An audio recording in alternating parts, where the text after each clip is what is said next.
कडे रवींद्र चव्हाण आणि वैभव नाईक यांच्या भेटीमुळे राजकीय चर्चांना उधाण आलंय। मात्र ही भेट विकास कामांसंदर्भात होती असं स्पष्टीकरण वैभव नाईकांनी दिलंय। तर उद्धव ठाकरेंच्या नेतृत्वावर कोणाचाही विश्वास राहिला नाही, त्यामुळेच वैभव नाईकांनी चव्हाणांची भेट घेतली अशी टीका नितेश राणेंनी केली आहे।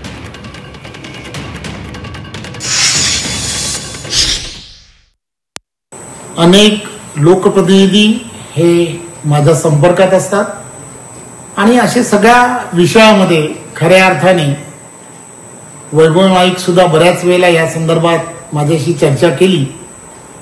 परंतु मी नेहमीच त्यांना सांगत असतो की आदरणीय कोकण या विषयामध्ये आदरणीय नारायण राणे साहेब यांना विचारल्याशिवाय या संदर्भातला कोणताही निर्णय हा मी करू शकणार नाही।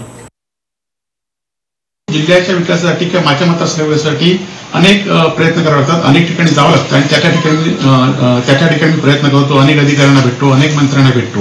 रवींद्र चव्हाण यांनी काल दिलेलं स्टेटमेंट म्हणजे रवींद्र चव्हाण आणि नारायण राणे यांच्यामध्ये जी अंतर्गत धुसफूस आहे ती या निमित्ताने बाहेर आली। उद्धव ठाकरेंचा झंझावती दौरा सिंधुदुर्गाचा एवढा झंझावाती झाला की थेट त्यांचा आमदारच आमच्या रवी चव्हाण साहेबांना भेटायला कणकवलीच्या गेस्ट हाऊसवर आला।